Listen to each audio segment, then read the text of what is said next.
रहा है UPSC subscription का। यदि आप चाहते हैं तो उससे पहले ही अपना सब्सक्रिप्शन बुक करा लें।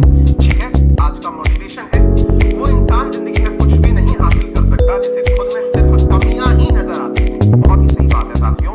हम में से बहुत सारे विद्यार्थी अक्सर अपने अंदर केवल और केवल कमजोरियां ही देख पाते हैं, उन्हें अपनी ताकत के बारे में एहसास ही नहीं होता है। आप कहेंगे सर सही तो है, ऑलरेडी हम में कमियां ही कमियां हैं, क्योंकि हमारी तो गर्लफ्रेंड ने कहा था, हमने कहा क्या कहा कि तुम बहुत बुरे हो इसलिए हम तुम्हें छोड़ के जा रहे हैं। उसने हमारी कमियां गिना दी, तुम हमेशा लेट हो जाते हो, वादे के पक्के नहीं हो, पढ़ने में अच्छे नहीं हो, नौकरी तुम्हारी लग नहीं रही है।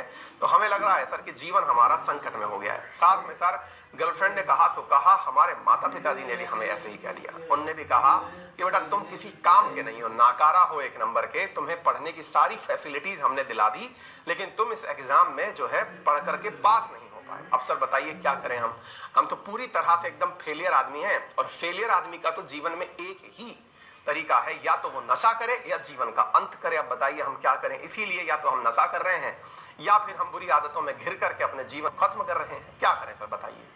साथियों कई बार हम अपने जीवन को दूसरों के नजरिए से देखना शुरू कर देते हैं, जिन्हें अपने हिसाब से आप चाहिए। कोई आप प्लेट में परसे हुए मीनू तो है नहीं साहब, कि आप कड़ी चावल हैं, कि आप पालक पनीर हैं, कि आप किसी के स्वाद अनुसार अपने आप को परिवर्तित कर लें। आप वो हैं जो आप वाकई में हैं, यानी आप हैं। ऐसी स्थिति में आप किसी और की वजह से अपने अंदर परिवर्तन या किसी और के नजरिए से अपने आप को हीन देखना बंद करिए। वो तो ऑब्वियस ही बात है ना कि आप अपनी सहूलियत के हिसाब से दूसरे को देखना चाहेंगे कि यार ये मेरे हिसाब से कितना सही है या मेरे लिए कितना सही है। इन सब चीजों को दिमाग से हटाएं और अपने आप को इज्जत देना शुरू करें। लोगों के नजरिए बदलने लगेंगे। साहब इज्जत कैसे दें? मतलब क्या इज्जत का मतलब ये है क्या कि खुद को शीशे में देख के आगे से नमस्कार कर लें? मतलब चाहते क्या हो? हमने कहा इज्जत का मतलब ये है कि अपनी नजरों में उठना शुरू करो, दुनिया की नजरों में स्वतः ही उठ जाओगे। सर खुद की नजरों में कैसे उठते हैं साहब, ये भी बताइए दो जब आप इतना बता रहे हो।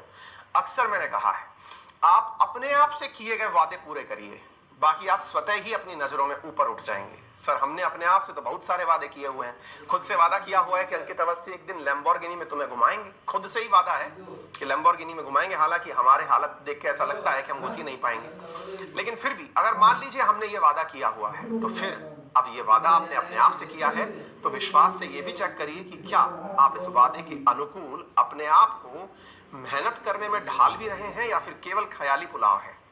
क्योंकि आपने अपने आप से वादा किया है तो पूरा भी आप ही को करना है, और जब आपको खुद से पूरा करना है तो जनाब एक बार चेक करिए कि आप उस लक्ष्य को पाने के लिए कितनी मेहनत कर रहे हैं।